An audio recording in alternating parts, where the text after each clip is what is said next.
right, here we go. You ready? I'm ready. All Blast right. off. Quiet on the set.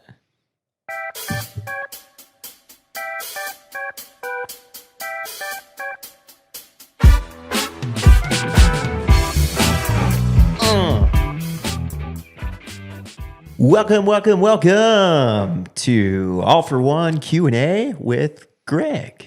Hi, I'm Greg. This is Greg.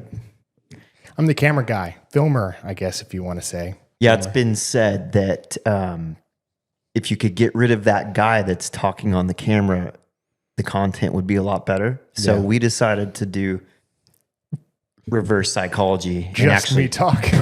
put you on the camera. So here we are. And we got sound effects.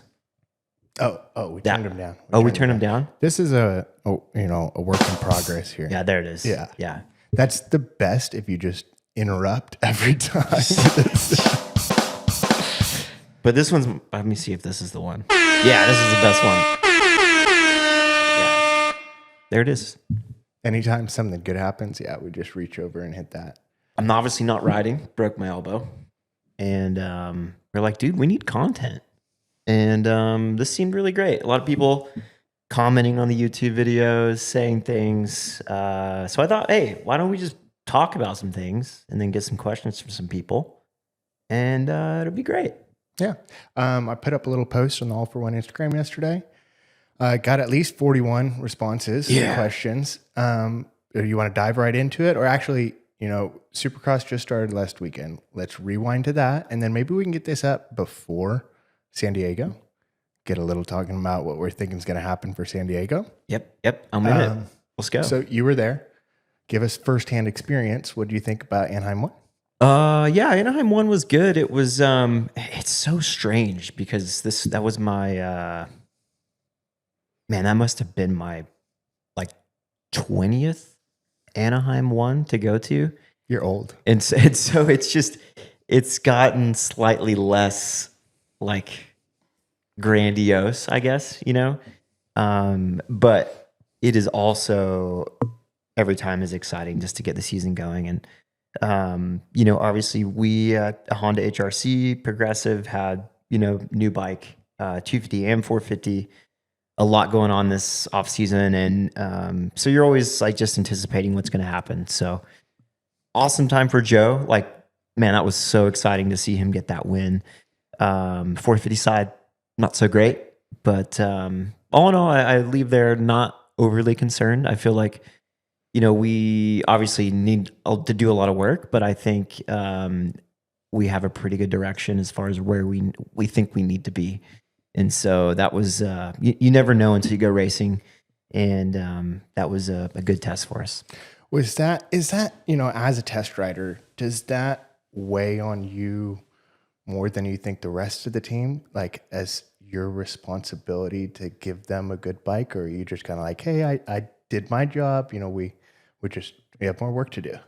Yeah, I think in the beginning of my test riding career, it was kind of I took everything really personally. If someone didn't like something, I would go oh man, I'm such a terrible test rider. And, I really go inward with it. But, I think what I've learned over the last 5-6 years is that every test that you do is just simply put kind of a part of a process. You rarely end up in the same place kind of ever. You're just kind of ever evolving. And so, when I look at, this weekend, I just go, okay, well, we went this way and this is why we went this way. And now we got to go this way. We got to pivot and make a change. So I do take pride in my work. I want to do a good job. And so it's disappointing when you have that kind of result, but I think we're all in it together. It doesn't solely lie on me. And I think that's why we've had good success. We have wonderful riders, of course, but I think we all pull in the same direction for the most part. So, in a bad night, we can all look at each other and go, hey, we're all responsible for this. And what are we going to do about it? Does it since you obviously can't ride right now, or you're oh, I wish, I want to get on the bike and get to testing and stuff to make it a little bit better? Or you're just Well, it's kind of good because now they get to do a little bit more testing and they could kind of. Yeah, I think at this time, earlier in the year, if I was hurt, I would be really upset, because there's just so much to go through at the beginning. I think one of our videos we talk about that, going through a bunch of show parts. I think it was 450 Supercross test or something on the channel, but so I would be really disappointed if I left those guys with 20 parts to go through and not any time to do it. So I don't feel as bad. I feel like at this point it's more of a refinement, and so for them to take this time and give the feedback themselves of what they want, I think it's actually almost better at this point that they can do it, because we're at the end of the day, we're just not exactly the same. Obviously I want to be there to help, but I think to answer the question short, I made it kind of long, but to answer the question, if I would have been hurt, say in October and unable to do all that, I would be really disappointed. And I feel like I would have let them down. Yeah. Did you see anything there like that stood out really? Like, hey, maybe we need to make this adjustment, or anything that you were able to see there, like to give them kind of step forward on this testing in between? Yeah, I mean, there's been thoughts in my head. You're always trying to find direction, right? And I don't think it's a secret that we had kind of a difficult off season, but you're always kind of trying to find which way to go. Is it rebound? Is it compression? Is it these parts? Is it these clamps? Is it rigidity? I mean, you're always trying to find where do we go from here? Because we've done X, Y, Z. What is after that? So I think it was pretty evident to all of us watching the main event. During the day was good. Both guys, Jet and Hunter, actually qualified quite well. Jet was fast as always. Hunter qualified P5, I think, which typically he's not that great in qualifying. And so we were overall pretty happy. We weren't getting to the whoops great, but they weren't terrible. And then the main event was really obvious. For me watching, and I think when we got back to the truck, it was, hey, we're too stiff. And, I think there's a reason we were too stiff. We kind of chased a direction, and we got to pivot and try to find those things that we were seeking in a different way. And so, yeah, I think it was pretty obvious to all of us. I mean, when we sat in the truck after and talked about it, I think everyone was on the same page. How was that sitting in the truck after, with having one rider be on a super high and the other two riders, I mean, I'd say on a low? Like, they were probably pretty upset with themselves, but then at the same time, it's A1. They are thinking the long game, but how was it? Honestly, man, I think this is something that the Lawrences do really well. Like, I myself was terrible at this. If I would have had the night like that, it was like, yeah, I'm gonna reinvent myself Monday, and I'm gonna go home right now and get on the spin bike. It's like, where they're like, hey, they obviously went bad, and we know we're better than that, and what do we need to do? And just in like even reading Hunter in particular's test report, we have these little sheets we fill out on what we need to do better, and we rate the bike and things. It really wasn't that bad. And so I think I've learned a lot from them in that way, is that they say, hey, this is where we are, this is where we want to be, how are we going to get there? Where we don't want to blow up the whole machine just because we had a bad night and we weren't solid with the bike. But so I guess to answer that is to say they keep a level head for the most part, and everyone's just so happy for Joe. I mean, he left pretty early. I didn't get to see him. I went down to the podium, shook his hand, went right back up to get in place for the 450 main. But we're all just amped for him. It was just a great night for him. What's his previous A1 results? They're kind of, I don't know. Like, I'm not a big stat guy. We should probably have those written down so we can pull out the stat. I guess that might be my job. I'm not doing it. I mean, I think he's always been a slow starter. I mean, that's the way that they've painted the picture. But and then in my experience working with Joe this last year has definitely been the case. He's kind of, through qualifying, I kept saying on the radio, like, don't worry, like, even though Joe was 5th, 6th in a couple qualifying rounds, I just kept saying Wasabi Joe is going to show up, and just tried to reassure everyone because it's difficult not to panic. And I think that's just how he rolls. He makes sure that everything's in place, and he's going to do his thing. And he never really seemed concerned all day, and he was happy. And the changes we made were good. And Maine came around, and he was ready to play. Yeah, that nickname Wasabi Joe kind of stuck with me at home as when I was watching that app, and I was like, "Yeah, it's Wasabi Joe tonight." Yeah, spicy. Come on, Spicy Joe. Was there anything else with Anaheim, other riders outside of HRC that you noticed that you're like, "Ooh, this might be shaping up to be what everybody says the craziest season ever," or you just, it's another season of Supercross? For the 250 class, it just goes to show with Danger Boy, anything can happen. I was in a second turn crash with J-Law in 09, was 15th on the first lap, and I ended up having another crash and finished like 12th or something. But it's just, man, especially for the 250s, it's such a short series. Anything can happen. And so, watching Deegan all day, he was obviously very good. But these little crashes, first turn crashes, especially like this weekend, it wasn't a great first turn, can happen. So that's one note. Obviously, I don't think Jet was his best. He rode well all day, but even in the heat race, I didn't feel like he was his best. I was surprised by Eli. I thought Eli was great. I mean, all day was really, really strong. Happy for Kenny, like just as his friend. I'm throwing a lot of darts, but I think that kind of summarizes it. Number one surprise for me was Prado in the heat race. Yeah, that was pretty crazy. Because Hunter was behind him and wasn't catching him until the end. So that was impressive. Yeah. I've seen some rumblings lately of people calling for the 250s to quit doing the East-West thing, just make it a full series, just like the 450s. What do you think about that? I think it's terrible. You think that it should be split? It should be split 100%. I mean, fix what's not broken. People don't understand what doing 30 plus weekends of racing a year is like for a 25-year-old. Yeah. I mean, the 250 class is getting older. When I was racing, everyone was, pretty much, 18 to 23. Now there's guys that are RJ. 28, 29.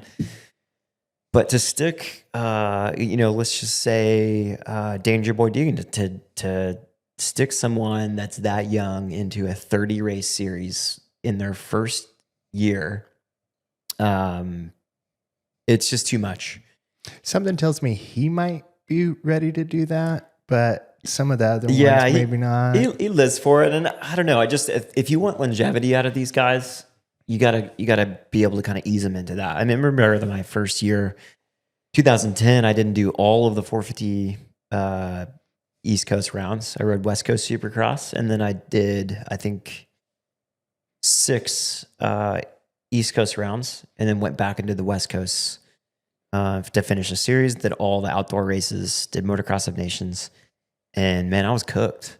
And then I had 2 weeks, literally 2 weeks off, and then started the testing for the next year. And so I think it's a mistake. I think physiologically, the bodies of a 17, 18-year-old kid are not ready to handle not just the racing, but all of the training in between that.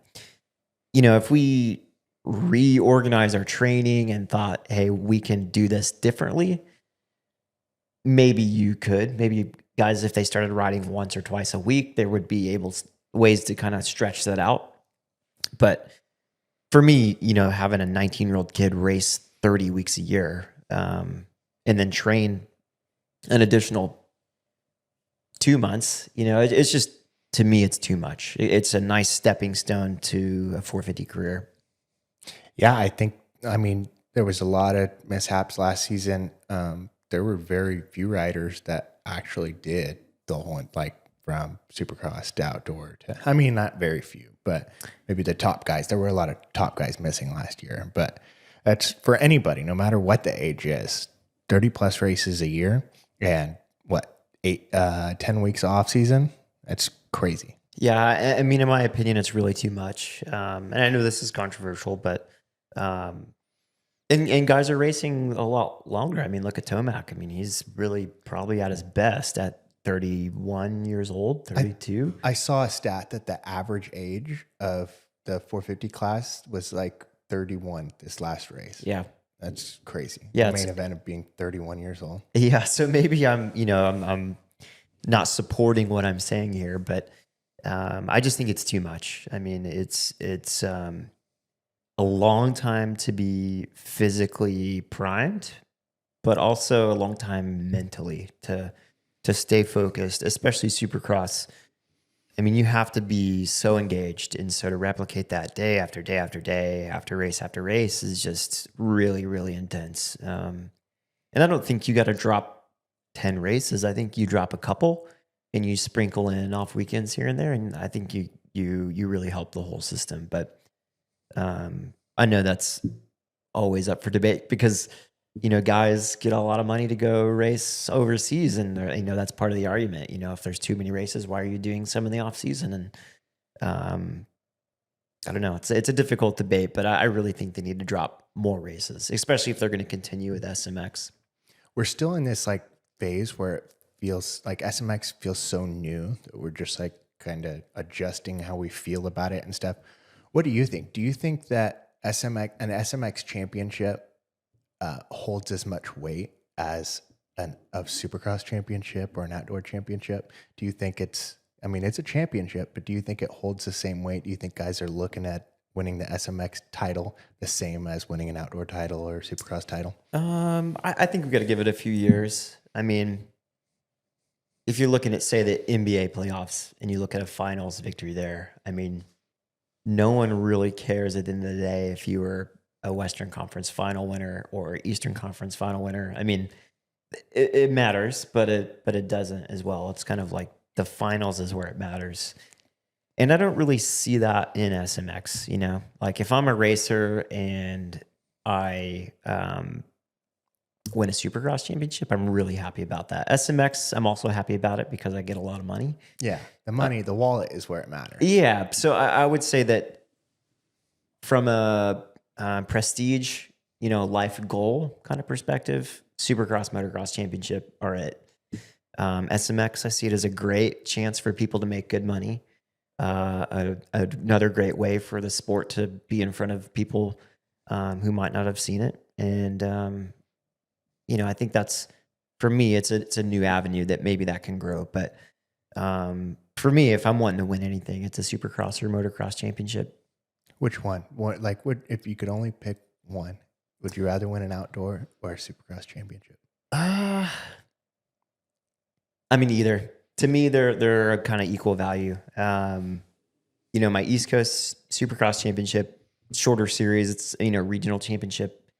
That obviously feels less than the Motocross National Championship on the 250 because the 250 Championship, there's not a regional part of that. It's a full series, and so that one definitely holds more weight. But as far as the 450 is concerned, I mean, I don't care what it is. If you're the champion, that's a big deal. You get that number one plate. Yeah. What are you thinking about San Diego? Yeah, I'm curious from our side. Obviously made changes this week, and we'll see if those paid off. I think Jet and Hunter will be a lot better. Is my prediction. I think Chase is going to be good, man. He seems to be in a really good headspace. Everything that you see from social media, kind of the circle around him, he seems calm. And to me, that's kind of dangerous when a guy's calm because they're secure enough in what they've done and where they are to not have to really project anything. And that's what I kind of see from him. But I think it'll be challenged. And I hope it is, from a Honda side, but also from fan side. So it'll be interesting though, man. I think watching time practice was pretty incredible. There's a lot of good guys this year right on top of each other. So we'll see. I hate to play the what if game, but what if Tomac didn't go down in the third turn? You think him and Chase battle it out? Who comes out on top? I think they would have. Yeah. I mean, the way Eli was riding all day, I think he would have taken it to the end. And then Chase had his mistake as well. I think he stalled the bike or fell over or something. So maybe that would have played into it a little bit. Yeah, that was kind of a bummer. I couldn't believe Sexton ran over him. What do? You just go for it. Yeah, he said he was practicing on the KTM Endurocross track out back. It's pretty good. His log hopping skills are on point. Do you have any real expectations for the rest of the season? I mean, we kind of touched on it. Just a lot of good guys, a lot of good battles, and hopefully, I know you're hoping you see a red bike on top. Yeah, it's. I always say it's just way too early right now. The first 3-4 rounds, there's so much hope everyone has, and then hope slowly dies as you get into that round 5, 6, 7, 8. It starts to shake out, and the 3-4 guys that are really going to be there usually kind of rise to the top and consistently do that. I do think everyone's fit now. Whenever I was racing, there was 3, 4, 5 guys that were really strong, and then it really fell off from there. Where now, I mean, I think your top 15 12, are like really doing solid training. They're smart with their bikes. I mean, I just think it's that the level is really high. So I don't know. It's just going to be interesting to see how it shakes out this year, as always. But I do think Jed is going to be strong. I think Eli's going to be strong. I think Chase is going to be strong, and then I think it's just going to be sprinkled with everybody else in the podium through there. That's kind of my expectations for San Diego. Is Jet's going to come back and be like, "That was a fluke." Yeah, Daddy's back. You know?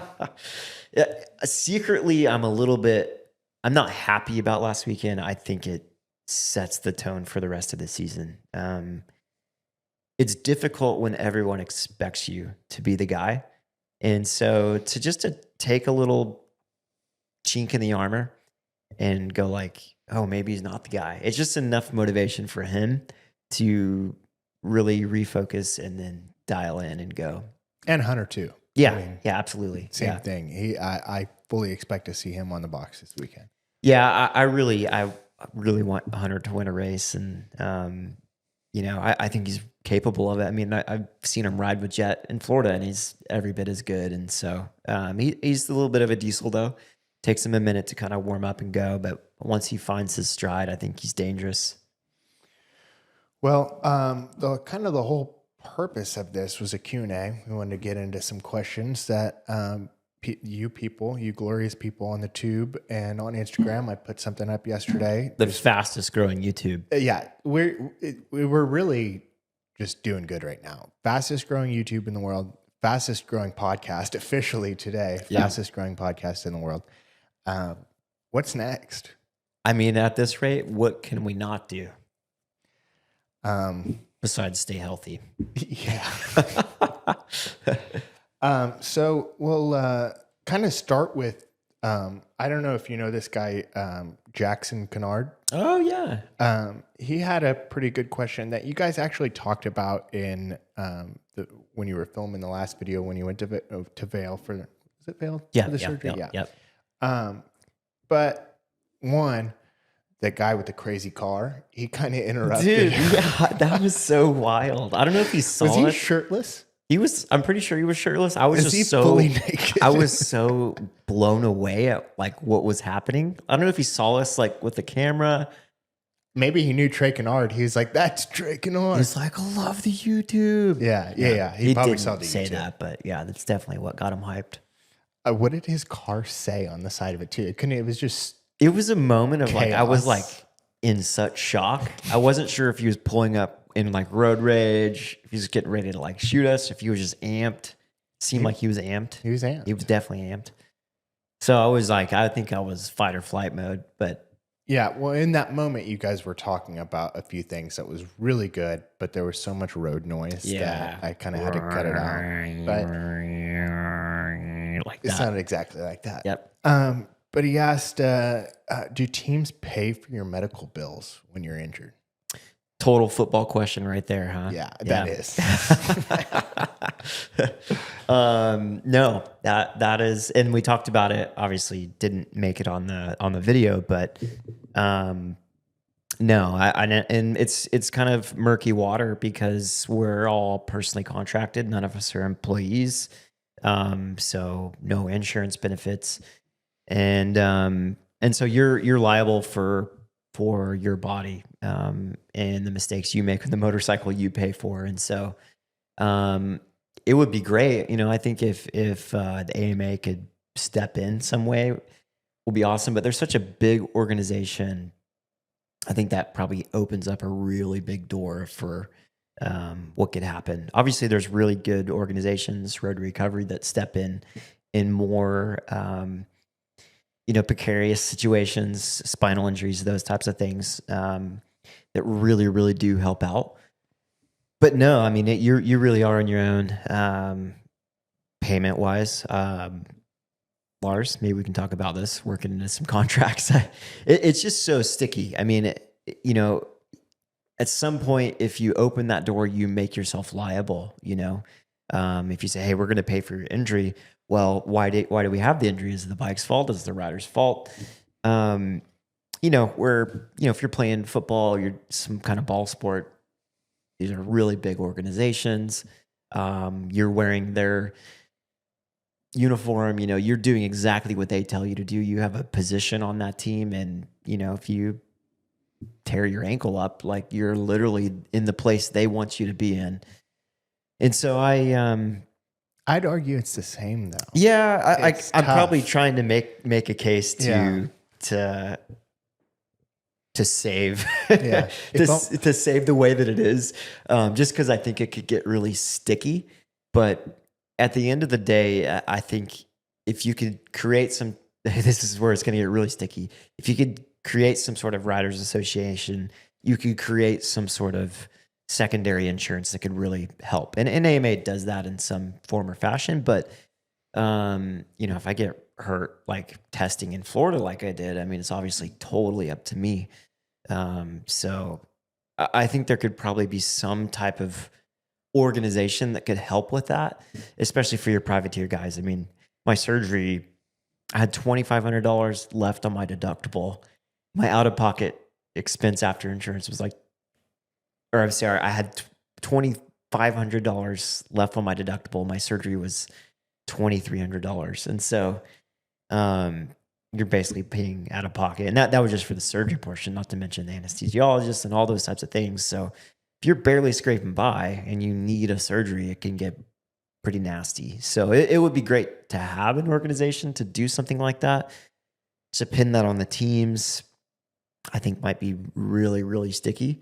But I don't know. I think that's a great, I never even thought about it till Jackson asked me that question. It's just the way that it is. And so if only there was like a middleman organization, something, it could be called like the Racing Standard or something, that kind of gets in there and helps the riders out. Yeah. That was, not that was the end goal with Racing Standard, but what I really had hoped for when I was trying to get Racing Standard off the ground was, some kind of voice, and I didn't want it to be a union, which probably holds the most weight. My thoughts were hey, you get the riders involved in the sport gets better. They give them some sort of say in what they're doing, and it makes them feel like, hey, we are a part of this. We're not being kind of used for our image, our likeness, our talent, our bodies, everything. And it gives them a chance to have some ownership in it, and the issues that bother them you could address in some way.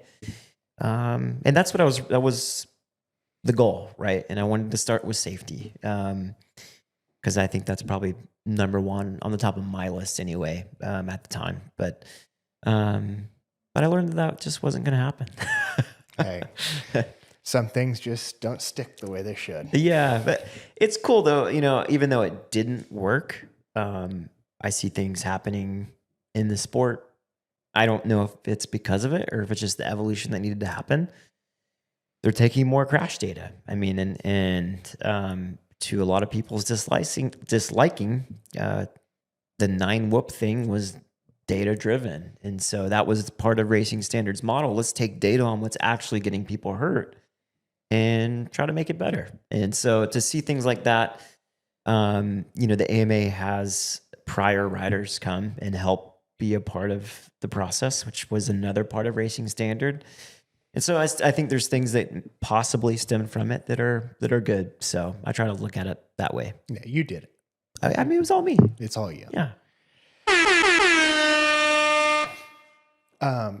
Another question. We're getting a little bit more serious now. 17 Andrew Brink on Instagram says, how do you keep fear out of your head after battling injuries? Ooh, that's a tough one. That is a tough one. Yeah, I get this a lot just given my history. You got injured? Yeah. Were you Dodger Stadium? I always tell Greg, there's so many people that come up to me like right before I'm racing and they're like, man, I was at Dodger Stadium. I thought you were dead. It's like the last thing you want to hear when you're getting ready to go on the track. But the first thing that I would say is just acknowledge that the fear is there. That the last thing that you want to do is to try to push that fear away. Like, I'm not scared. I'm I'm so tough. Like, that just makes it 10 times worse because you can't deal with something until you acknowledge that it's there. And so going to the track, try to understand what it is that you're feeling. I'm feeling anxious. Yeah, I'm worried about getting hurt, but why am I thinking that? What is causing that? Is there a jump? Is there a situation? Is there history at this track, at this stadium? What is it that is, people are going to not like this, but triggering this emotion in me? And so I think that for me, that's number one, identifying why it is that you feel the way that you feel. And then you can try to do something about it. If it's a jump, you don't have to jump something, or you go, hey, until I feel really good about this, I'm not going to do this. And so that, I think to me, that's huge. One of the tools that I kind of learned at the end of my career was doing mindfulness meditation. I think is really helpful. A lot of scientific studies talking about, bringing blood flow to the prefrontal cortex, which is the rational part of your brain. When you're in these triggered points, all the blood flows in your amygdala, which is like your threat system. And so you're not going to think rationally. So identifying what's going on. Hey, that's right. I had a huge crash here 2 years ago. And every time I come to this track, I get all messed up. So just identifying that and just sitting for a minute, 5 minutes, taking some deep breaths, trying to figure out, try to get present, be in the moment. And then realize, hey, this is something that I choose to do. This is something that I want to do. No one's forcing me to get on this bike. This is what I want to do. And, if you think about your life without that and you feel a lot of peace about that and you think, man, I never want to ride again, then there's your answer. Just stop riding. But if you think about that and you go, you know what? I love what I'm doing and I want to do it and it's worth the risk to me. And I remember that crash from 2 years ago. I remember that section. I remember what happened, and I'm going to learn from that, and I'm going to try to do better and grow. When I broke my elbow, I was pretty quick to analyze what happened, and then go, okay. I saw what happened in that scenario. I kind of saw what happened leading up to that, and if I find myself in that situation again, I'm going to say, hey guys, I need a break. I'm going to get some food in me. And I'm going to slowly work through that. And so you need to just give yourself a little bit of control over the situation. It feels really powerless when you don't know exactly what you're feeling and you don't know exactly what happened. And so if you can find it within yourself to understand what actually went down, and then you can try to do something about it, I think it gives you some tools to kind of deal with the anxiety, because that's part of riding a motorcycle is anxiety. That is something that never goes away, and that's part of what we as this type of athlete get from this is that norepinephrine and the adrenaline, all the chemicals that you get in your brain from putting yourself in a precarious situation and then overcoming that. And so, yeah, that would be I think if you could break it down into three different things, it's just acknowledging what's actually going on, trying to get present, and then try to figure out what you can do about it. To me, that's if there's a 3-step process, that's it. Yeah, I think that's what kind of makes our sport special is that, I mean, it's kind of across all racing sports, but that's what makes it fun is kind of pushing that line. Everybody has the same fear, and, some may fear, hitting this 20-foot double or whatever, and then some may fear hitting a 100-foot triple or whatever. There's levels to it, but everybody feels that same fear, and the whole joy is like pushing past that fear, riding that line, and feeling the adrenaline. Yeah. Well, I think it's something that's kind of lost in our society. We've gotten so controlled about everything that no one does a whole lot that they're scared of anymore, unless it's really controlled. I mean, say a roller coaster, pretty good chance you're going to make it out of a roller coaster ride. I think what makes us as humans really great is we can make the decision to go put ourselves in difficult situations and we can overcome. And I don't remember who it is. I think it was maybe one of the Eisenhowers or I'm terrible at history. Is there multiple Eisenhowers? I don't know. Dwight D. Eisenhower. To me.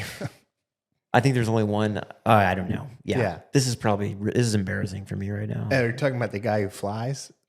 Yeah. the Wright brothers, right? Yeah. No, but a former president, a very influential president's wife said, do something that scares you every day. Oh, yeah. And I don't know who that was, but I really resonate with that. And I think it's a great thing to do. And it's something that we don't do a lot of. Do roller coasters even scare you? I am actually really scared of roller coasters. Really? I'm Just not because scared of the issue of it like falling apart underneath you, not being in control? Once I understand like what goes into making a machine and then seeing the lack of attention to these machines. Seeing the people that are doing the maintenance and running that thing. A little bit unnerving. But I get motion sickness, so. Yeah, that's pretty crazy, though. Yeah. But I guess it's just because you're not in control of the motion. So, and then the corkscrews get me, man. I don't know why. I just like ever since I thought you were going to do some backflips. Oh, yeah. I do backflips on motorcycles. Yeah. Yeah. But you're in control of it. Yeah. We got another question from Mind Over Moto Clinic. We kind of talked about this already. Maybe you could touch. Whoa. Sorry, it's too shiny. Can you talk about the mental aspect of the sport? When did you struggle the most, and how did you overcome it? I guess you kind of already talked about the mental aspect, but can you give us a certain time in your career when you struggled the most and how you got over it? Yeah, I understand it a lot more as I'm around high-level athletes on the other side of it because I see their insecurities. I don't think you quite see the insecurities clearly when you're in them. When you see, I remember the first time that I recognized this, it was like my first year testing. And I was with Ken and he was doubting himself and his training and bike setup and all the stuff that I doubted. And I was just going, you're Ken Roxon. You're Ken Roxon, like you are this super athlete. Like you have no reason to doubt yourself. And it really struck me like this is a very normal thing that athletes go through, that all of us go through. Because I don't think we see ourselves quite clearly. That's a difficult thing to do, is to see yourself for who you are. And one, not be just a total egomaniac or just the other opposite end of the spectrum and just be down in the dumps about yourself. Seeing yourself realistic is, I think, really important. You got to know where you are to know where you want to get, and know where you've been to know where you want to get. So number one, just realizing that everyone gets in a funk and it's probably not as bad or as good as you think it is. When you're on top of the races, you're winning. I remember there were times when I was doing really well and it just seemed like it was happening easy. I think back to the time and I go, man, I really wasn't as good as I thought I was. And then there were times that I was just like in the pit, like ready to quit.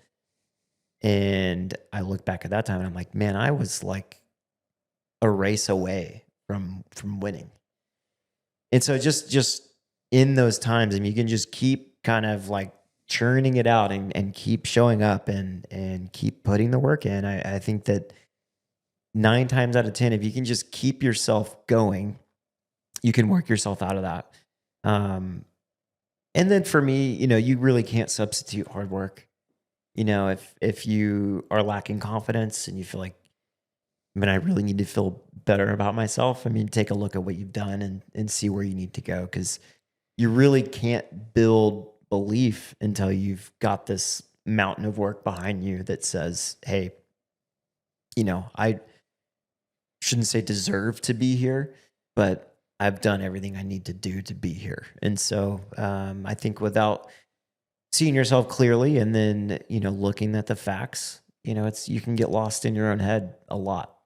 Yeah, and I think social media probably doesn't help that now, because everybody's posting the work that they're doing, and you're like probably always second guessing yourself. Am I doing, as much work as so and so? Am I doing as much work as so and so? But yeah, I think just building that confidence within yourself is forget social media. In the words of Mrs. Boucher, social media is the devil.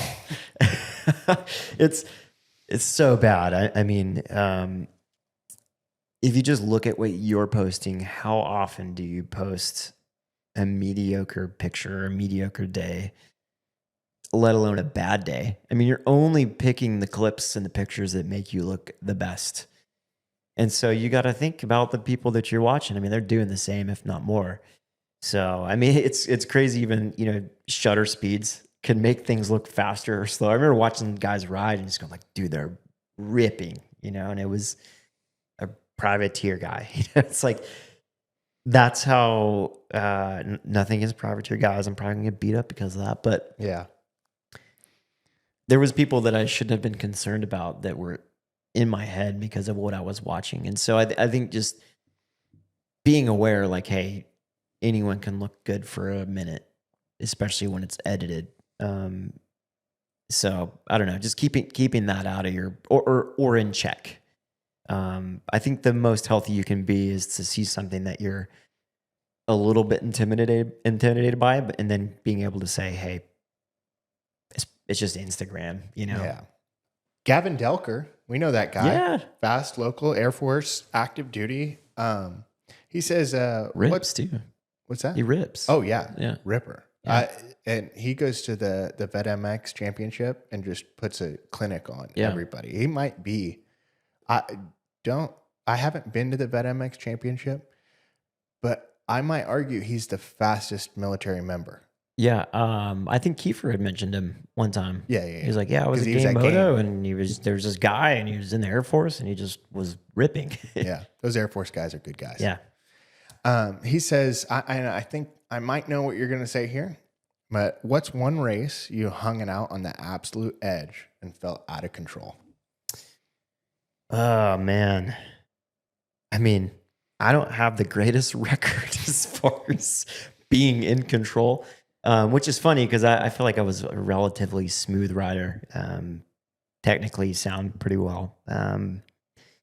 But I rode with my heart, not my head, which I take full responsibility for that.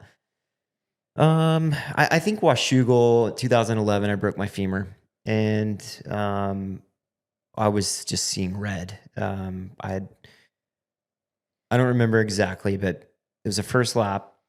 I think I'd maybe passed Dungy in all the chaos, or was about to pass him, and he just shut my wheel down, like just cut over on me. And I thought it was a move I didn't like. And, I should have just been like, hey, it's lap 1. Sometimes when you're in the heat of the moment, something you think is too aggressive or careless is not exactly what you think it is. I should have had the wherewithal to say, hey, this is lap 1. This is chaos. Let me soak it in for a few laps. I'll try to,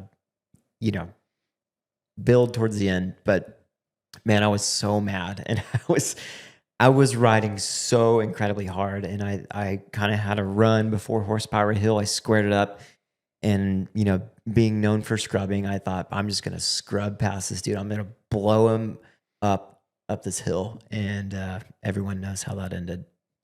Broke my femur again. At Washougal again.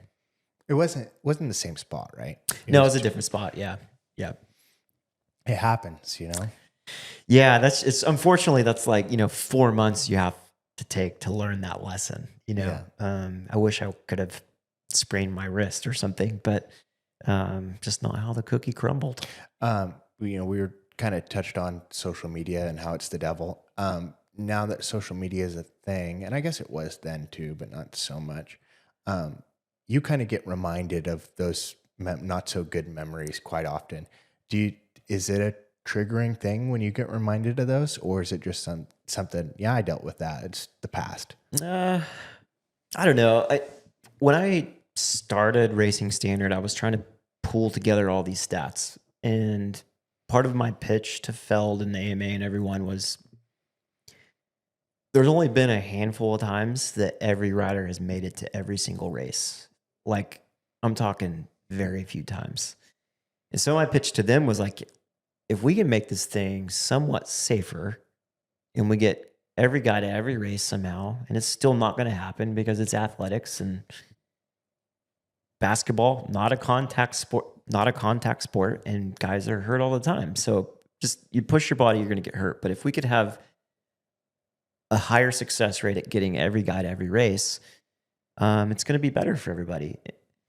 And I think when I saw the actual stats of people not making it to races, it made me feel less like a failure in that way, because I was known as the injury guy, the guy that got hurt, Dodger Stadium, Washougal, constantly reminded of these things. But when you look at the actual data, that's a lot of the people in the sport. Unfortunately, it's a big part of the sport. When you hit the ground at a high rate of speed, chances are you're going to break some things. And so, so I just don't take it personally anymore. Sometimes on the YouTube, people say things, oh, he's super fast, but he just got hurt all the time. Or, but I just, you're right. I did get hurt a lot. But here's the thing. A lot of people get hurt a lot in this sport. It's just the nature of the beast. And part of what makes it so exciting is you see guys that are overcoming that and guys that are, at the end of the day, making it through whole series, which we know is really hard to do. And they're becoming champions. So I try not to take it personal. When I was racing, I took it extremely personal because people would say things like I was just dangerous or things like that. And that was just never my intent. And if you look at a lot of the crashes, which people will refute this in comments and stuff, LA, I was being very careful. I doubled the triple and just found myself in a really bad situation. Detroit, I broke my forearm. I was second in points. I was still somewhat within the championship. We had, I think, 5 rounds to go. Weimer's bike in front of me had ignition issues. The bike shut off, and I had nowhere to go but to land on him. And so you got to take into account that that's just the nature of the game, just being in those situations. And some guys just don't find themselves in those situations, which I'm really happy for them, and I don't mean that in like a sarcastic way. I really like to make it through this sport and not have those type of things happen is a huge blessing. Yeah. It's a rough sport. Yeah. That's why people like watching the UFC. It's like people don't really want to see people in there dancing around. They want to see people pushing themselves to the limit. And that's what we do on the motorcycle. And I think, we got to hold ourselves accountable for that. Yeah, I saw a list. I was watching Joe Rogan this morning, and they were talking about like the top 20 most physically grueling sports. Motocross wasn't even on there. Yeah. And so that whole list was just garbage to me. There's no way. There's no way. But it's just, we just don't have the mainstream focus. Like they were just talking about sports like wrestling and football and basketball and stuff. And it's just doesn't come up in the conversation enough, I guess, with people who aren't into the sport. Yeah. Yeah. I mean, it's niche in a way, and it's getting more mainstream with certain things happening, but I think it's difficult for people to get involved with the sport. Anyone knows wrestling.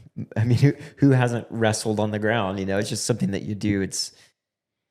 You got to be in the right scenario at the right time to even ride a motorcycle, and so it's hard to relate to most people. M Bose 575 says, when you took out Villapoto for the title at St. Louis, did you guys ever talk about that post-career or even while you were still racing? Did you guys talk about that? I mean, there was obviously a lot of tension when it happened. In those days, we didn't have social media the way we have it today, and you had to wait for the broadcast to come on. So I didn't even see it for like a week, So in your mind's eye, it's sometimes difficult to understand what exactly happened, who was responsible, those types of things. So I had a lot of like guilt about it. I thought, man, I really just motored this guy, took him out. And once I saw the footage, I felt a lot better about it. I mean, it was an aggressive pass. And I'm okay with that because it was for a championship. I saw a door open, I took it. I lost the rear, and that's actually what hit his bike. And so I've never seen the most skilled guys take out someone with the rear tire. So I have a lot of peace about that. I for sure was matted, might have hit him. But my rear tire slipped out and hit him towards the pole, and that's how it happened. Actually, last year I was at an FCA event, and Ryan was there, and someone asked him about it, and I was like, oh gosh, like couldn't they have picked any other question than that? And he was so cool about it. I mean, he was just like, like it was for a championship. It was what it was, and I think. To me, I'm like, in the end, I mean, 4-time 450 Supercross champion versus 1 East Coast Supercross championship. I don't think he's really that brokenhearted about it. But I think, he understood like, hey, this is racing. He was going for it, and maybe not in that moment, but I think through reflection, yeah. I don't even think that move, if you call it a move, was too much for a race win, let alone a championship win, Like yeah. You're racing. Yeah. You're going for it. Yeah. I mean, there was no question he was better than me. I mean, at that time he just won Motocross of Nations overall, like on a 250. On a 250. Yeah. 6 months earlier. And so, and that was my first Supercross series. And so I knew he was better. I mean, he wasn't like eons better than me, but I knew once he got in the lead, I needed to stick to his rear wheel and do whatever I could to pass him, slow him down, whatever it took. I mean, it was an opportunity that might not come back around. So, I don't regret it. And I don't think that most people that see that think otherwise. I think it was really exciting. I hear about it a lot still. So yeah, I don't regret it. Did you go to IHOP and celebrate that night? We went to Denny's, actually. We couldn't find an IHOP. IHOP was the flavor of the game that day. But Jimmy lied to me. He told me you guys went to IHOP. I think we went to IHOP after every other Supercross, but we were literally trying to find an IHOP, couldn't find one, so settled with Denny's, which was a major disappointment. Really? Yeah, it's just hard to beat pancakes at like 11:30, 12, 1 o'clock at night. I really feel like IHOP is one of the best for like just getting a consistently crappy breakfast. I'd say average. It's like it's just average. An average meal, and you're no matter where you go in the country, you're almost always gonna get. It's like Waffle House might compare to that. Yeah, you're just you know what you're gonna get. Yeah, yeah, a good average meal. Yep. Wrestler 55. He wants to know when the CRE is gonna come out. Dude, I see you, Wrestler 55, on all of the videos. The truth is, I really don't know. I know it's later rather than sooner. Honda's always very careful about new technology. I think there's still some time to see how it's gonna do in the market. I mean, I don't know what the numbers are for the Stark. I don't think that it's crushing it. I don't think they're just really knocking it out of the park with e-bikes. I know they are interested. They competed in the e-Explorer series last year. I think they won a part of it. It's a guy and girl competition team race, and they did well. I think they won some races and things. So there's what I mean by that is there's still development happening, and so if that's the case, then they're still interested. But I really don't know. I don't know what's going to happen. I do know I loved the bike. Like, it was a lot of fun. There was still a lot of bugs to work out, and prototypes are always that way. But man, it was fun. Like, I was not that excited to go there and do it. I mean, it was fun to think, man, this is a fun challenge, but I was still reserved about e-bikes, where they fit in the sport and all that.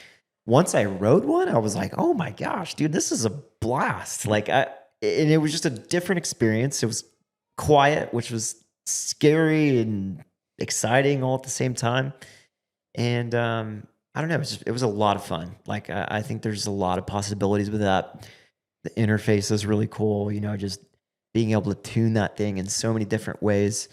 I think the thing that's going to be really hard for the future of the e-bikes is heat. If you ride an e-bike at 40-50%, you can ride it like forever. It'll last a long time. As soon as you ride that thing to the limit and the heat comes up, the energy life really starts to go down. And so to do it at a high performance level is going to be really hard. I think they'll figure it out. And there's seems to be more series that are going to be involved in it. I hear the MXGP will have kind of a sub series in 2026. So I think more development will happen just in racing. I haven't heard if Honda's going to do that or not, but I think as far as the e-bike in general, like, I think it'll continue to develop, and I think it should, because it's a different. I don't think you can put it in the same category as a gas bike. I don't think it's going to replace a gas bike for a long time, if ever. But I do think it's so much fun. And I wish people that are against e-bikes could see the fun aspect. Not that you're going to spend $15,000 just to go have a little fun, but if you can, you should, because man, it is a really good time. If there is a CRE, I will have one. It's just a blast. I saw a reply to Wrestler 55's comment saying that it's going to hit the dealership next to that guy in June. So somebody is getting ahead of you and getting the CRE this June. Yeah, I mean, I can't say what I have heard. That's obviously confidential, but I know it's not soon. Not June. Yeah. Do you think there's a dangerous aspect to mixing, because the e-bikes on the same track as gas bikes at the same time? Jeff Walker recently had a crash where he was coming up behind somebody. He couldn't hear him. He cross-jumped, broke his collarbone, and then had some complications at that, had to get more surgeries and everything. And people have called it out that, like, it's dangerous to when people can't hear you. Do you think that that's like, it should be separated completely, or you think it should be able to race with? I mean, I think the way that Honda was approaching it was really good. Their whole thing was we want to create another category. We don't want to replace. And I think that's wise. I think there's still so many bugs to work out. Obviously, I raced it against 450s, but part of development is racing.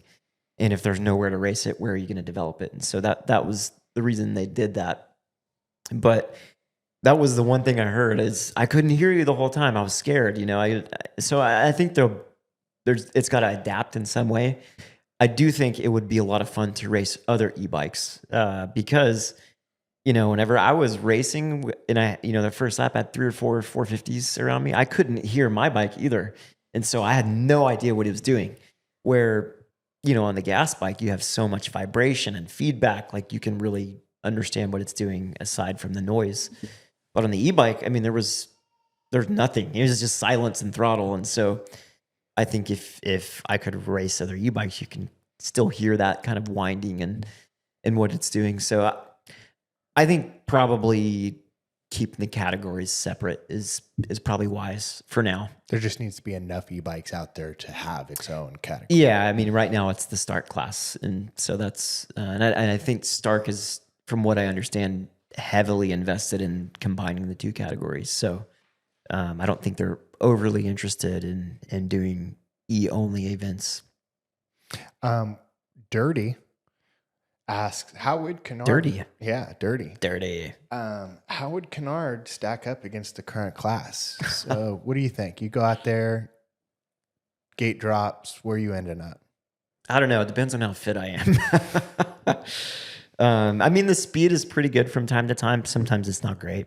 You know, when I first did this, I was pretty much on pace. I would say I'm less on pace now.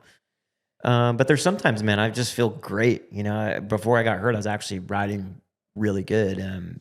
But just a whole different story to go racing. And it's so mental. And I just don't think I have that. You know, James Stewart said it, we're talking about our race at Millville, like he was willing to die. You know, you've almost got to have a little bit of that kind of like, I don't care, I'm going for it. And I don't anymore. I really enjoy riding. And so I don't have that kind of edge to go like,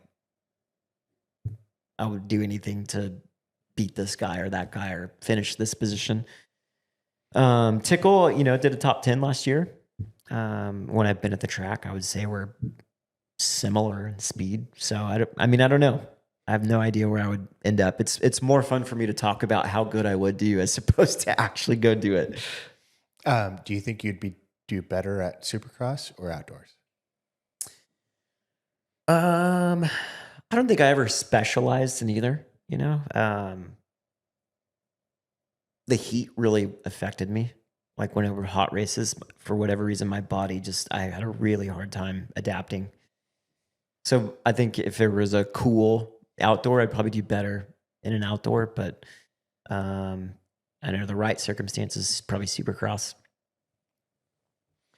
Fair Enterprises, Mondo says, what's the most memorable non-moto related conversation you've had with a fan at the races? And not, I was at Dodger Stadium.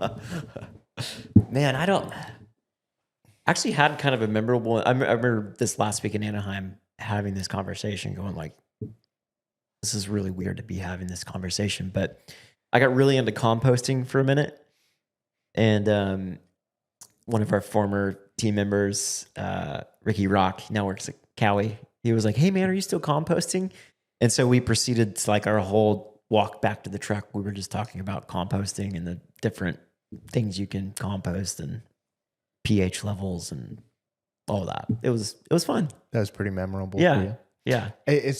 I guess it's kind of hard to like, you're a very personable person. So people come up to you and they have conversations about random things, but you're still kind of staying in this headspace where you're being you're being personal, you're talking about whatever they want to talk about, but still you're thinking about or kind of disassociating to tonight's the night or whatever. Yeah. You know? So you're being a nice guy, but that's not really where your mind is. Yeah, I would equate it to like if you're at your job and it's a really busy day and then someone comes in and just starts talking about it. you know, you might take the time for them, but your head's probably going to be with what you need to be doing with your job. And so that's kind of how it is. You know, you want to be personable and polite and all those things. And you know, people enjoy that time. And so you want to give them that, you know, that's part of what my job is at the races, is to represent the people that support me. So yeah, I do want to take that time, but it is really hard to kind of have meaningful conversations. We've been posting quite a few videos on YouTube and on Instagram lately, and the most popular thing we post is the Goon stuff. Dude. People eat it up. They love it. I can't believe it. I mean, we put together like a really good edit. In my mind, it gets like 3,000 likes. The Goon stuff goes crazy. Out of this world. Like 50K, something that's like a 15-second, you just being silly. Yep. Through the roof. People love millions. it, man. Why? Why do you think they love it so much? I don't know, man. I really don't know, but I think there's so much serious content and so much big content. Like, I'm obviously never gonna go do what Axel Hodges does. I mean, and for the most part, I'm not even gonna be that exciting on a Supercross track when you compare me to, the best guys right now. But the goon riding thing, I think it's lighthearted enough, and it is pretty funny. It's just parody, basically. So yeah, and what people don't realize is I'm actually just riding how I learned to ride as a kid. That's just how I rode. Natural instincts. With the goon riding clips, there's a lot of comments that come in. A lot of the comments are, "How did you get this film of me riding?" People are just, think you're imitating them and making fun of them. But also, Uncle Ron gets brought up quite a bit. Yeah. People, have called for a race with Uncle Ron. People call you Uncle Ron. Where does you and Uncle Ron, what's up with that? I don't know, man. I mean, there's obviously really close proximity. He did a lot of the videos at my old place. Ron would actually tell people that he was Trey Kennard. They're like, "Hey, Ron, who are you?" And he'd be like, "Hey, I'm Trey," Anything to be relevant. Yeah. Well, no, he was just like, he loved that people, I don't know if he loved it. It was just a great, because he'd send him over to my autograph line and be like, "Hey, Ron says he's you." I don't know. To me, like, the fact that Ron is like an icon is hilarious. Like, it all started in such a funny way. And so to see him do what he's done with it, it's exciting. But people don't realize that when we grew up, like when we're training and stuff, like at the end of the day, that's just what we did. Like, we loved riding. And so we just make up dumb tricks. And it was just like, you just fall off your bike laughing, So to me, it represents a lot of joy and just a lot of fun. So I think that's what people resonate with too. They like just goofing off and seeing something that is not so serious, which I like. But I don't know. I really want to challenge Ron to a race. I feel like it's almost time. I mean, a lot of people have called for it. Do we want a race or do we want like a trick contest? I think it might have to be like a speed and style type thing. But I heard that he left Oklahoma because you started YouTube, you started getting traction, and it became the world's fastest growing, biggest YouTube, and he saw your speed and he just left. He's like, "I'm out of here." Oklahoma, like, how does Ron leave Oklahoma? That's like, it doesn't even make sense. I saw him in the snow the other day, though. That's so epic. Yeah, it doesn't even make sense. He was wearing like a full American flag. I mean, that made sense, but yeah, Ron belongs on red dirt. Yeah, that's why we want to call him back here. Yeah, we might have to get him in the studio here. Yeah, talk a little bit about why people think you are Ron. Why? Because people say it's like Bruce Wayne and Batman. You never see them in the same room. Well, we might need to get them in the same room. Yeah, Ron told me, he said, "Hey, you're Bruce Wayne." He's claiming Batman straight away. Okay. And then you guys can kind of hash it out and talk about the old times, and then get on the course and see who's really is the what, as he would say, the fastest mother trucker on two wheels. Yeah. Yeah. It would be a great race. I mean, the only thing that would make it greater is to include Jet Lawrence or something. Yeah. He wanted to race Jet Lawrence. I know. He's like, "Hey, what are the chances that Jet rides the Screaming Eagle?" But he has to ride the Screaming Eagle. He has to do it where he wants to do it. And he has to drink like 6 or 9 PBRs before the race. Yeah. I think Ron is probably winning that one. Yeah. There's no front brake on the Screaming Eagle. No. It's impressive. There's not a lot of things. I think it's missing the bare essentials. I saw the other day it was like missing like parts for the suspension. It's missing all sorts of things. So, But yeah, I think we need to address those rumors, the speculation, and address who really is the fastest and the most style. And then just maybe get him to open up about some things. Yeah. You know? Yeah. I would, Ron, if you want to come to Oklahoma, you'd take Greg's seat. Sorry, Greg. It's okay. I'll sit over there and I'll watch it happen. Cool. That was pretty good. Got a few questions answered. Yeah. We'll have to maybe, once a month or whatever, as we have a lot of questions pouring in. I don't know if the people know, but this is the fastest growing YouTube channel. The world's largest, actually. Yeah. And podcast. I got one of those dumb plaques, but just threw it in the trash. Yeah. 100,000 subscribers. Something. Yeah. 100 million. Yeah. And you always tell me, hey, you need to tell people to like and subscribe. Dude, every time you do it, we get more subscribers, which is almost impossible to get more subscribers. Yeah. Because we have so many. Yeah. And our likes go through the roof. But it's even more difficult because we're so liked. Yeah. We'll have less views than normal, which is already a crazy amount, and more likes, it's just because the people want to follow your direction. Yeah. They want to be told what to do. I'm not very good at it. So do you think you give me like a tutorial? Well, you look them right in the lens, say right now hit that like button. Hit that like button. This is subscribe button. This is a subscribe button.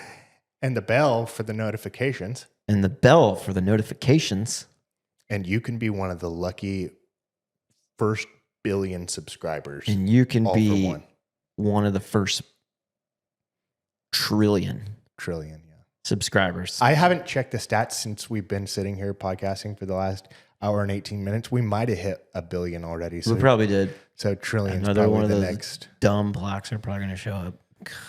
Yeah, the CEO keeps sending stuff, and we're going to have to block his mailing or something. The emails. Yeah. Hey, by the way, Benny Bloss. I wonder if Benny is going to go on that podcast. I don't think so. Yeah. Benny, you don't know it, but you got invited to a podcast. They emailed me for it. So were they trying to, I think they just copied and pasted what they sent to Benny and sent to you as well. They were trying to get both of you guys on. Yep. But you mess up already, you're done. I'll still do it. Okay. Nice guy. Nicest guy in the world right there. You can call him whatever you want. He'll still give you what you want. Some people call it a pushover. I call it being nice. Being nice. Okay. Meek. Well, something like that. That was fun. You want to hit the... I'll just make it with my mouth. That's a lot more fun. All right. Episode 1, all for one. Actually, now that we're talking about this real fast, do you think we should change the name? Do you think, I kind of just you're such a nice guy that whenever I do something, you just, that's what we're doing. Sounds good to me. But it's all FORONE. Yeah. Do you think it should be all FOURONE? No. I like all for one. It's kind of like for me, known as a faith guy too. So what I do is I feel like it's for the Lord. So, I love it, man. I think I was pumped. And how could you not like the Four Musketeers? Or wait, that's three of them. There were three? Was there 3 or 4 Musketeers? I don't know. I'm not much of a history guy. Let's have to talk to Eisenhower's wife. Yeah. One of the ice. So I was right then. All for one. Yeah. FOR. I'm into it. One. Yeah. I pride myself in coming up. Yeah, it was great. It was beautiful. Thank you. Yeah. All right. Well. Like and subscribe. Hit the bell. See you later. Post your comment. Oh, comment too. They need a comment. Comment. Yeah. Also comment. Comment questions, or just if you need somebody to talk to, him or I might comment back to you. Yeah. That's the end.